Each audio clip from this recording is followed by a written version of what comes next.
Okay, I think we're good to go. So, everyone, both in person and online, are very welcome to the final session of the Inclusive Trinity Awareness Training Series.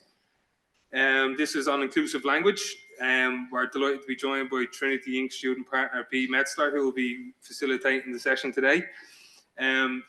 This, as I said, this is the final session of 3 sessions. The first one was trans and non-binary awareness in the classroom. We also had a session on disability awareness in higher education, and then this final one on inclusive language. And they will all be available on the Trinity Inc. website in due course to watch. So I'm delighted to hand you over to B now, who's going to get started. And if anyone online has any questions or thoughts as we go, do put them in the chat and I can read them out to B for you. Thank you. Thanks, Sean.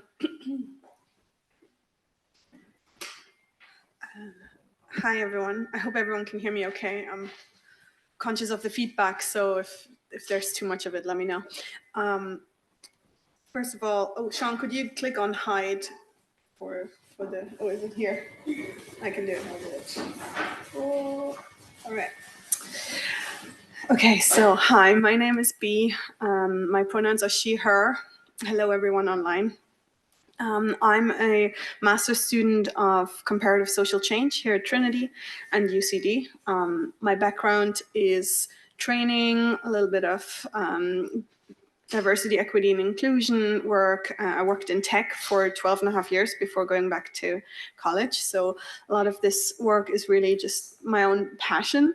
So I'm delighted that I get to run this workshop. I'm going to try and make it pretty interactive. So it's going to be a bit tough. So I'm going to rely on Sean for the interaction from the people online, but do interact, please.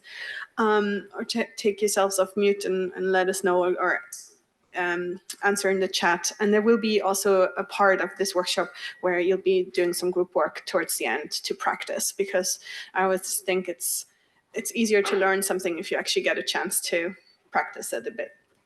Okay, so I'm old school, so I have paper. I apologize to the rainforest. I'm gonna start this off by not setting an expectation of a safe space, but actually something I learned from one of the PhD candidates here. Her name is Eve Dorn, and she brought this to our student partner meeting last week. And it's about setting a principled workspace instead, because we can, as much as we'd like to, when there's discussion and when there's interaction, we cannot actually guarantee safety for anyone. But what we can do is lay down a foundation of how we choose to interact with each other. So this is based off the BARC Collective, which is the Building an Anti-Racist Classroom initiative. And so they begin each of their sessions with laying these foundations for the workshops. Because, like I said, you can't guarantee a safe space. But it's important to acknowledge that, while we can't ever guarantee an outcome, we can all collectively commit to our behavior. So that's what this does. And so here are some of the principles that I would suggest for today's workshop.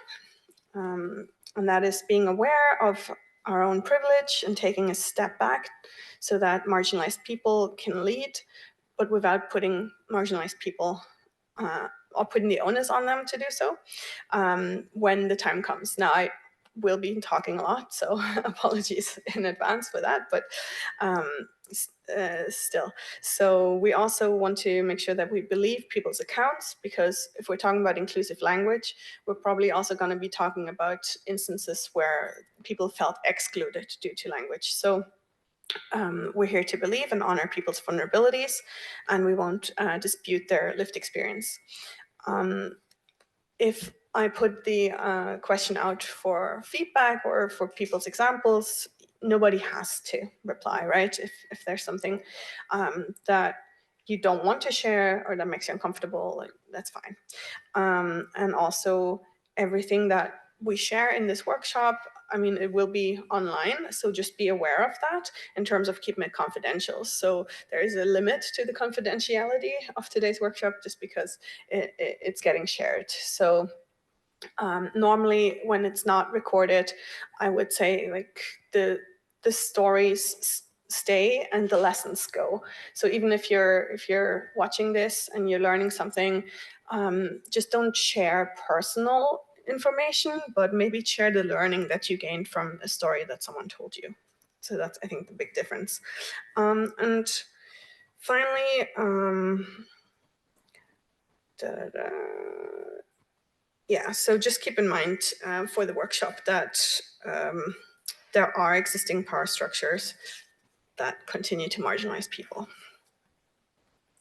Okay, so ideally, the desired outcome for this workshop today is that you'll walk away with an awareness of why inclusive language matters, a easy-to-use framework on how to test if language is inclusive, and then this is kind of on you, but hopefully also a commitment to continuous growth.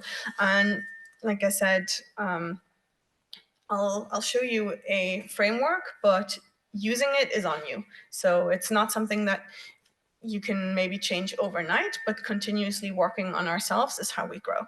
So that's the idea. To get the most out of this workshop, I encourage you all to leave your fears and judgments at the door. I think the people in the room already did that. And then just join the session with an openness to learn and also to unlearn, because we all come from different backgrounds. We come from different cultural backgrounds. I myself was born and raised in Germany. I lived in the States for a year, became Irish in 2019. So, we all get shaped in different ways. And so it's important to kind of stay open to the idea of unlearning things that may have been true, may have been helpful to us in the past, but may no longer apply. So view this workshop as sort of the kickoff to maybe something new. Okay, so now I'm going to get interactive. And if you're in the room, please feel free to just shout it out, and I might repeat it for the people online. And if people online want to write it in the chat, Sean will call it out for us. But this is just a question, and take a minute to maybe consider this. But why do you think inclusive language even matters? Like, why are we even doing this?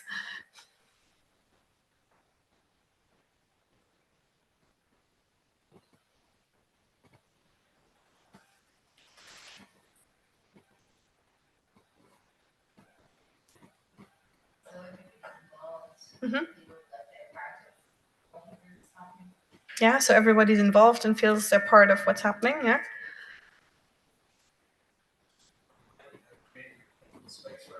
To create a comfortable space for everyone, yeah? Any other thoughts?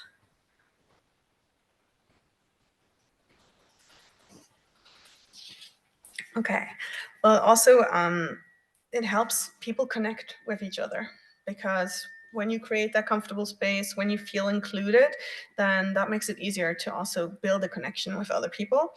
And if you are using inclusive language in your work, that demonstrates your commitment to inclusivity as well. It also encourages diverse participation and creates a sense of belonging for everyone. And maybe most importantly, if language isn't actively inclusive, it really is excluding. So sometimes it's not on purpose, but more often than not, that happens. There's a great book that's called Subtle Acts of Exclusion, and it kind of talks about what we may normally know as microaggressions, but I actually prefer the term subtle act of exclusion, because it's not something we do like actively to be mean, but it does have an excluding effect on people. And it's important to note that even well-intended remarks can be actually harmful in the long run, and we'll talk about that a little bit more. In the European Parliament, they use a gender-neutral language as an example, and the purpose of this is to avoid using word choices which may be interpreted as biased, discriminatory, or demeaning by implying that one sex or social gender is the norm. And one of the most common examples I think of, and something that I actually encountered the first day I came to postgraduate orientation, was just when you're in a room full of people of all genders, and the person on stage gets up and says, "Hey guys," and I'm like, okay, so I know that they're not actively trying to exclude me, but they are, right? Because I'm not a guy. So immediately you're excluding half the room. And so that's why the European Parliament uses gender neutral language. So they would be saying something like, "Hello, everybody," right? So those are the little changes. And also they say that using gender fair and inclusive language helps reduce gender stereotyping, which we'll talk about a little bit more, and it promotes social change and contributes to achieving gender equality. But it's not just about knowing the like 5 right terms to say, right? I mean, yes, there are instances where you can choose specific terms over others because they are more inclusive by the nature of the term. But it's also important that context is really key. Oftentimes, it's important to consider who's speaking and who holds the power in the interaction. So I think there's a lot of discussion about this right now in news headlines around who is actively named and who is not. So if there's a party that gets harmed, does the news headline actually mention who was the perpetrator? Or is it almost like they just happen to be harmed by nothing? So that's really important because that can also reinforce certain stereotypes and also sort of move power or keep power in the hands of people who maybe shouldn't be having those. And also meanings and connotations of words can change, and our understanding of them can change too. One example is I watch a lot of these like reality TV shows of selling and buying really high-end houses in LA and so on. And if you watch like the first seasons from a couple of years ago, they always talk about the master bedroom. And now they always talk about the primary bedroom. And it's something that I really noticed. And it's because somebody has realized where the term master bedroom actually comes from and that it has a very racist history. And so they changed it. And that can happen. And it's also sometimes just the way that language actually is used by the people it affects can change. Some terms get reclaimed, other terms just get dropped. So it's not, unfortunately, something you can just learn and be done with. You have to sort of be switched on and stay aware of these things. And like I said, there are even some well-meant statements that can reinforce those negative stereotypes. So one of these is this one here about, oh, girls are as good as math as boys. So the intention here clearly is to say, yes, girls can do it, right? But what it reinforces is the male knowledge as the standard. And that is where the inequality in the genders gets kind of reinforced. So this is a negative thing. And also the other example here of, oh, your English is excellent. That kind of is often said to people who maybe don't look like they're from the country where the majority are speaking English because maybe they're not white. And then the person who says it often doesn't have ill intent, but it is one of those subtle acts of exclusion or microaggression where it's assumed that due to the skin color, their English wouldn't be as good. So those are just examples of the context. And like, let's be honest, how often do we actually reflect on the language that we use? Because most of the time when we use language, it's because we're just talking, right, to each other in work or in class, or maybe you're writing an essay or you're writing a report, whatever it is you're doing. And so here are some questions that we could ask ourselves when we want to reflect on the language we use. Like, where does this term come from? And why am I choosing to use it? As a non-native English speaker myself, I find that a lot of the terms that I use, I use because people around me use them. So I went to school for a year in the US when I was 16. So a lot of my English terminology is very much, based off of what the 16-year-olds in 2001 in the US were saying. And until that became clear to me, I never really thought twice about, some of the terms that I would use. And then we also can think about, do the descriptions that we use share only the characteristics pertinent to the discussion? So if we're in class and or if we're in a meeting, let's say, like, because this is for staff, I talk a lot about my classmates, but like if you're in a meeting and you have to describe something or a person, like, do you describe them in a way that kind of goes beyond what's important for the discussion at hand? Or do you kind of fall back onto stereotypes? It's that kind of thinking. And one thing also that's really important is, who are we actually talking to? Am I using too many acronyms that my audience wouldn't understand? Am I speaking in their language? Am I just using language that I know because it's easy and comfortable for me? Like I said, I worked in tech for 12 years. The amount of acronyms we used was, quite frankly, ridiculous. And we would have to, give new hires a whole Bible of, or a whole like dictionary really of the terms, just so they could understand how we talked. So that was clearly not very inclusive of us, to use all these acronyms. And then different teams use the same acronyms for different things. It was very confusing. And even nowadays, like in college, I find there are some terms where I think, what does that mean? Like, is there a better way of describing this? Can we make it clearer so that me as a non-native speaker, or maybe someone from a different cultural background, can understand it? And we often just fall into these, oh, this is the term that's being used, without questioning it. So that's kind of what I'm getting at here. And then also just the fact that, language really betrays our biases. And it is a crucial part of unconscious bias and of what we've heard and experienced. So this idea of girls being better at math, that's, it's probably something that I have experienced in school.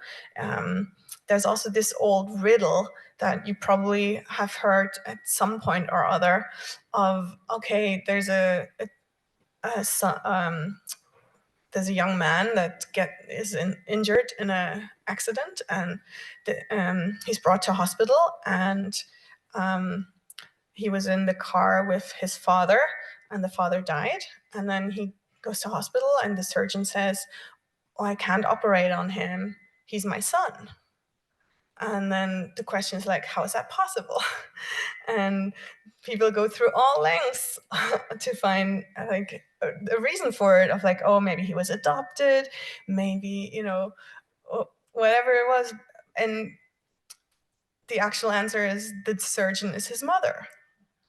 But it's this stereotypical thinking and the biased thinking where we think surgeon equals man. And I think nowadays that's less and less the case, but still some of the language still portrays that. And that starts with things, like I said, like addressing a room full of people with, hey guys. Why do we do that? Because it's just something we've picked up, but we never really thought about it. So there are studies, though, that show that even those kind of well-meaning statements do reinforce those stereotypes. So there's the effect of the language that we use. So it's important to become aware. So now let's get interactive again. The first one I already gave an example, but here are some of the non-inclusive terms that we use, some of them more often than not, in our day-to-day. Sorry. And I'll go through the list briefly, just to kind of think about why are they maybe not inclusive. So, hey guys, I already talked about, it's gendered, and it really at its core only addresses men. And then The next one is chairman. Why do you think that was not inclusive?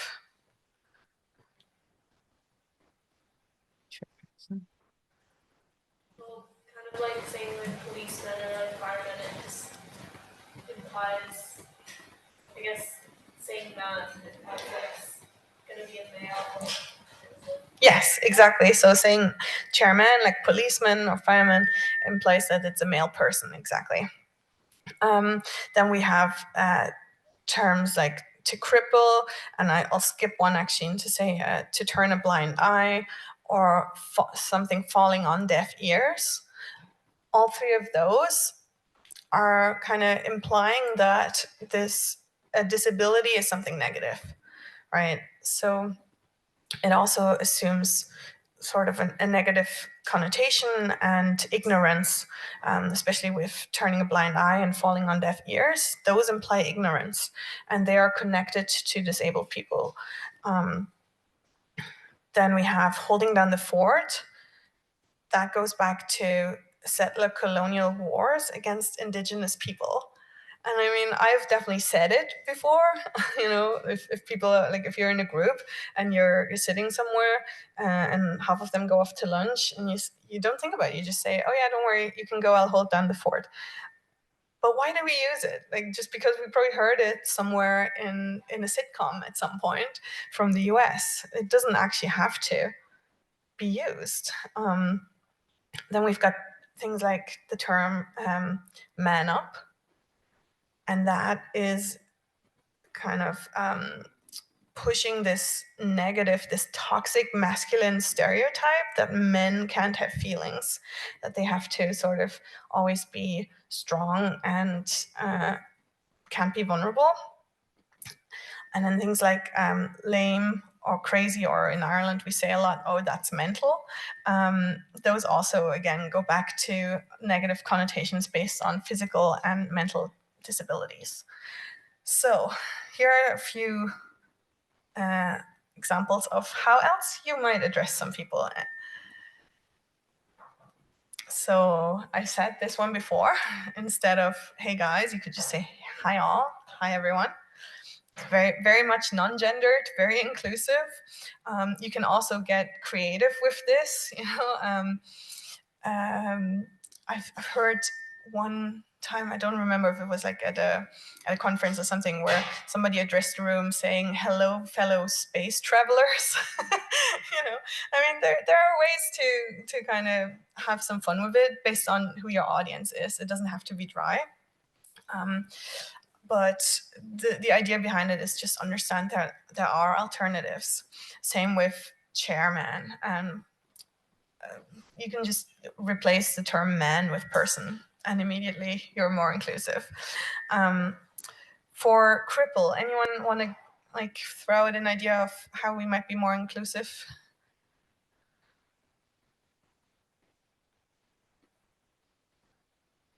There's no wrong answers, by the way. Feel free to just throw something out.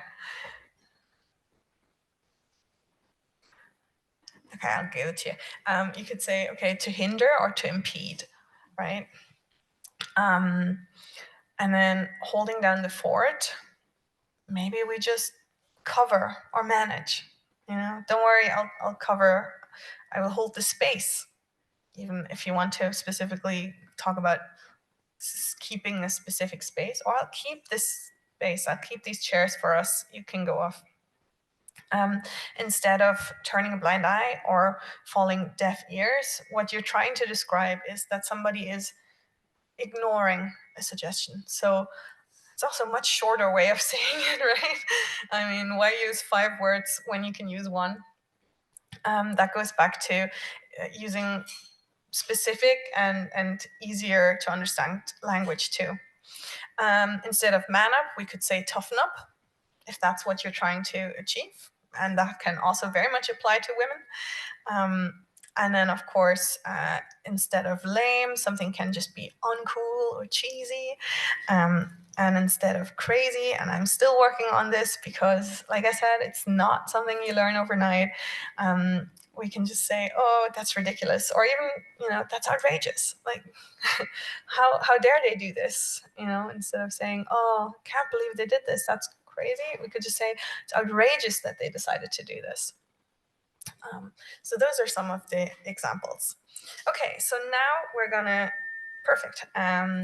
We're gonna get, actually, before I go into this, are there any questions? Because this is kind of the end of the awareness piece. So I'm gonna hold for a minute, and if there's any questions online, anyone have anything they want to ask before I jump into this framework, please feel free to do this. And I think the recording will be online, like Sean said, and you can get the slides as well if you want them later.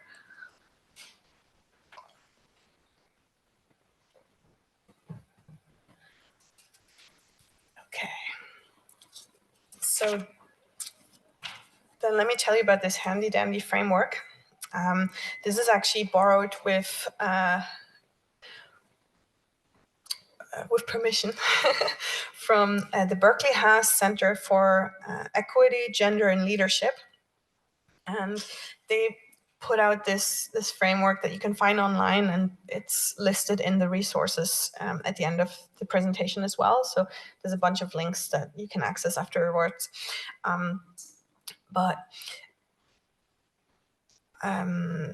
The framework is just to help you test if the language you're using is actually inclusive. So for example, if you are, like I said, if you're working on written communication or even spoken communication, and something kind of gets raised to you where someone says, oh, I'm not sure if that's the best term to use, this framework hopefully can help you.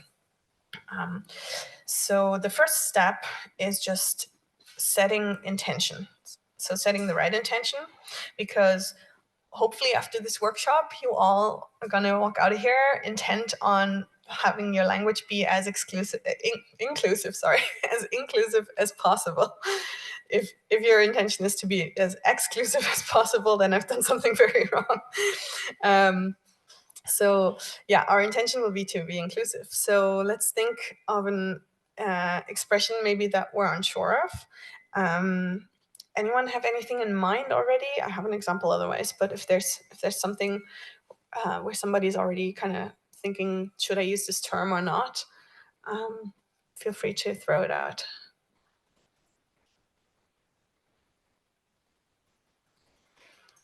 Okay, so for my example, let's say that we have to present a report on a group of students who have a non-white, non-Irish background, and maybe someone suggested, oh, we could refer to them in the report, or the report is already like pre-written and they're referred to as minority students, right? So it might say students who are in minorities have a harder time navigating college life because of additional hurdles that they need to overcome, just as an example. So step 2 then is to consider the context. The first question we ask ourselves is, does this expression acknowledge and indicate respect for a diverse range of experiences? And in our case, I would say maybe, but not really. We sort of are saying that all students who are members of minority groups are having troubles navigating college, right? Because to go back to it, we said students who are in minorities have a harder time navigating college life because of additional hurdles. So it's kind of very general. So we're not taking into account that there are diverse perspectives, diverse experiences. Some people might, some might not. And also we're excluding people who are not from minority groups who might also have some additional challenges that they're facing. So that's the first piece of context. The second one is, does the term convey the intended meaning precisely and effectively? So I'd argue in this case, not really, because a student who spoke English, a student whose English isn't very fluent may have trouble because they might not be able to understand some written instructions that they're sent, but also a blind student might be struggling for completely different reasons. Because there's a lack of braille signage around campus. So, student life, it's a very broad term that we've used here. It's not specific. Another example that I think Darina has used in terms of being specific is who here has ever gone to or heard of office hours? Just raise your hand if you have. Yeah, okay. Probably people online too, right? Okay.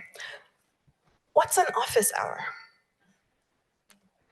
Like, what is an office hour? I've worked in an office for 12 and a half years. Was I in an office all those hours? Yes. It's not a precise term. One thing that I think, Sean, you brought this to us in the last student partner meeting is maybe drop-in hour is actually what you're trying to convey, because it's the hour when you're available to people to drop in. So that's a more precise term. That's an easier to understand term. It's a clearer term. So that also conveys the intended meaning more precisely, and I would argue more effectively than office hours. Never using that term again. Okay, so that was step 2, considering the context. And by the way, there's only 4 steps, so we're halfway there. Step 3 is centering inclusion. So that includes considering people's preferences as well, because unfortunately or fortunately, with language, a lot of that's very personal. So you might have the best intentions, you might be using the most up-to-date, most inclusive language terms, and then someone might come to you and say, actually, I prefer if you use this X term for me. And that's okay, because at the end of the day, we're all human. Everybody functions a little bit differently. So for this, again, we're centering inclusion. We're looking for an expression that's more precise, more effective, and like in this case where we use drop-in hours instead of office hours. For our other example that we had in the report, we may be talking much more specifically about people who face financial difficulties due to their socioeconomic status, rather than where they're from, or other different types of minority groups that they might be members of. So by becoming more specific, we become more inclusive, or less exclusive, actually. So rather than calling them students from minorities, we can specify and say students from a working class background, or simply students receiving financial aid to afford college tuition have additional tasks to fulfill aside from the college work, which can put added pressure on their experience. So, of course, in this example, it's kind of pulled out of nowhere, and you might say, well, that would have been clear from the start. But sometimes, you'd be surprised. You get halfway through a meeting, and then someone's like, is that really what we're supposed to be writing about? So just to put that there. Okay, so we'll try to find a more inclusive term, a more precise and more effective term. And then the last step is just making a choice, because in some cases there may also not be a better term. And I'm thinking also about situations where maybe you're lecturing on a topic, or you have to speak about a topic that was from a previous time, or we just have to call a spade, because to not do so would be kind of to circumvent lived experience.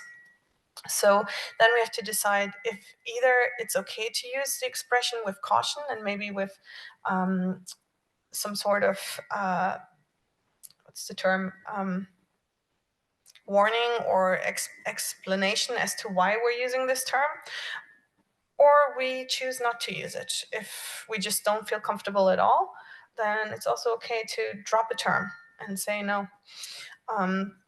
But again, if you're referring to people, if you're talking about or to people, then ideally ask what their preferences are in the first instance too. And really, that's the framework.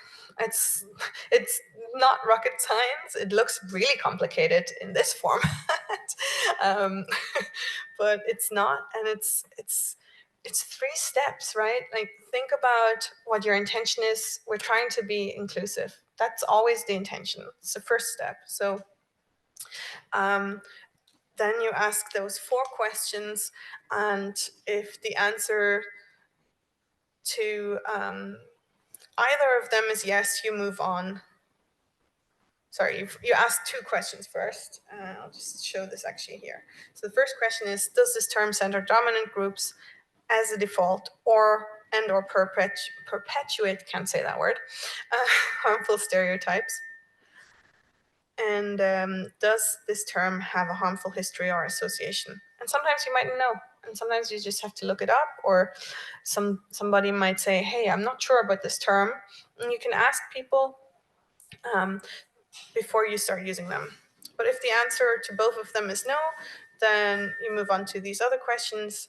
Does this term contribute to communication in which everyone feels respected and seen? And does this term convey the intended meaning to all people precisely and effectively? And again, if both of them are yes in this case, you're good. Just use the term. But if either of them are no, then you move on to center inclusion, which is the next step, and you try to find a more precise and more effective term to use instead.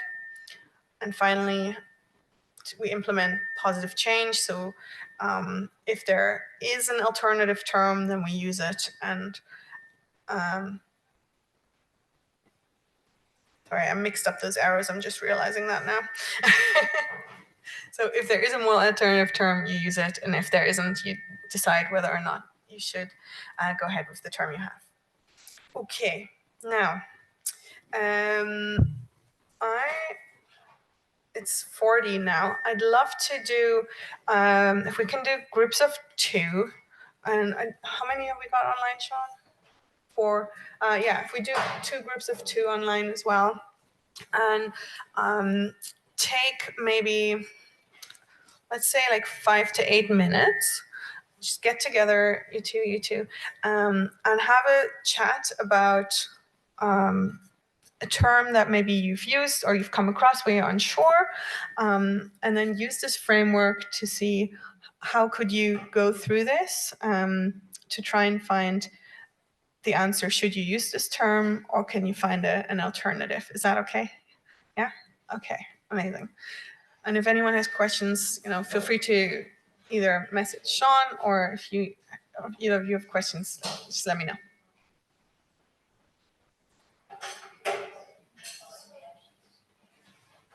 So welcome back, everybody online.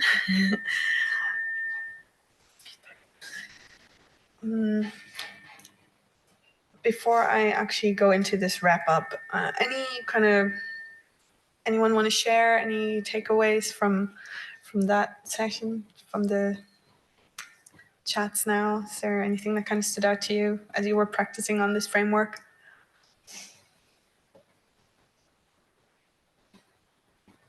Maybe like how often man appears. Man? Okay, how often man appears.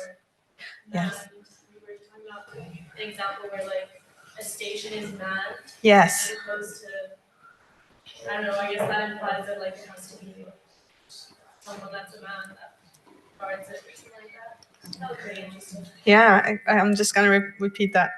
So the amount of times the word man is used, like a station being manned, it kind of implies that it has to be a man. Interesting. How would you, what other term would you maybe use for that? Did you find one? Guarded, yeah.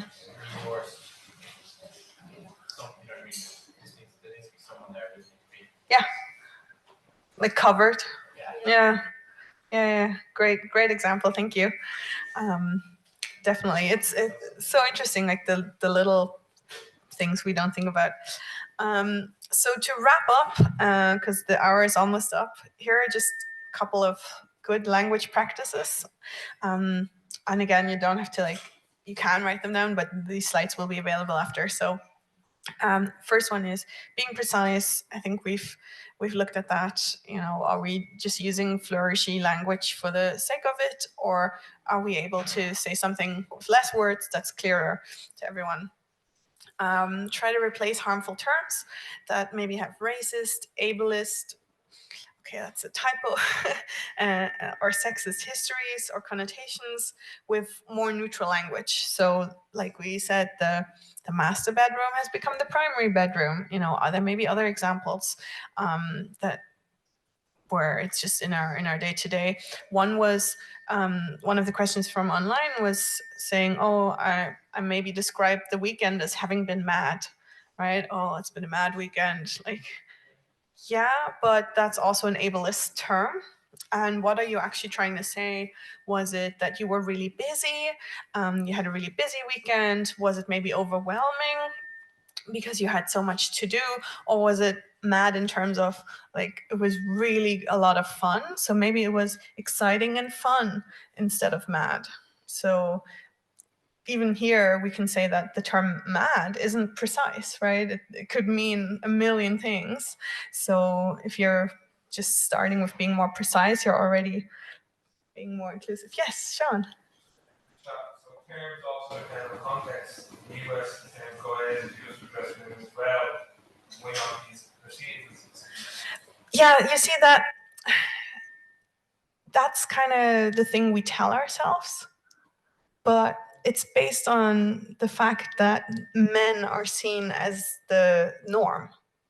So yes, we say it includes women, but it doesn't, right? So it's kind of where culturally we're trying to be okay with the fact that it doesn't include women, but that doesn't change the fact that it doesn't include women. And in the US, you also use terms like y'all, which is non-gendered. You can use terms like folks, which is non-gendered. So there are clearly alternatives. So I would argue against that. Sorry, I'm really against the hey guys, and I've lived there, so. Yeah, okay, so the third point is listening to how people describe themselves and their identity. And I know that can be tricky because I sort of overheard a discussion in the room as well that even within certain groups, there can be a difference in how they want to be addressed. So then it comes down to either majority preference, or on a one-on-one basis, just going with the preference of the person you're referring to. Okay, let me see, just wrapping up here. So yeah, we've talked about updating specific language practices that can reinforce stereotypes and avoiding unnecessary modifiers. We don't need to talk about female engineers. They're just engineers, right? We don't talk about male doctors, we just say doctors. So why do we need to talk about female doctors? We just talk about doctors. Also be mindful of the patterns and how you tell your stories. So maybe we mentioned this earlier, but try to replace passive language with active language and use present tenses to describe ongoing actions. It's also something that when you're talking to an audience that maybe isn't native English speakers, that makes it much easier to understand. And speaking in a way that's easy to understand is also more inclusive. And then finally, examine the expectations you have for how people should talk, because we can also be very judgy about other people and their ways of talking. And I saw a great video the other day from an Indian social entrepreneur who was speaking to a room full of big wigs, people with power from a big company in the US. And he was talking in his natural way. He said, "I've taught myself English, and I know you are all judging the way I talk and correcting the way I talk right now, but that doesn't matter because you all still understand me." So it's those biases, those stereotypes that we've kind of internalized. Recognize that communication is a two-way street and work on your own communication skills. And then also keep learning. Like I said, today was just a kickoff, and we will continue to grow. So maybe just one or two people, if we can have online, like in the chat, like what are your main takeaways from this session? I'd love to know. So if anyone feels brave to share something that they're kind of taken away.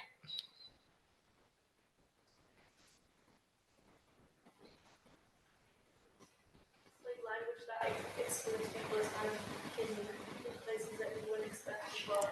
I love that. Okay, so she said language that excludes people is hidden in places we wouldn't expect. Yeah, it's so true, and it's about raising that initial awareness of that. Yeah, I can already see you like going through things now and being like, I wonder about this term. Do we have anything online, Sean? Some takeaways? No? Okay. Well, if anyone wants to share their takeaways after as well, feel free to email Sean, let him know. Are there any questions or anything I can help clarify before we wrap up?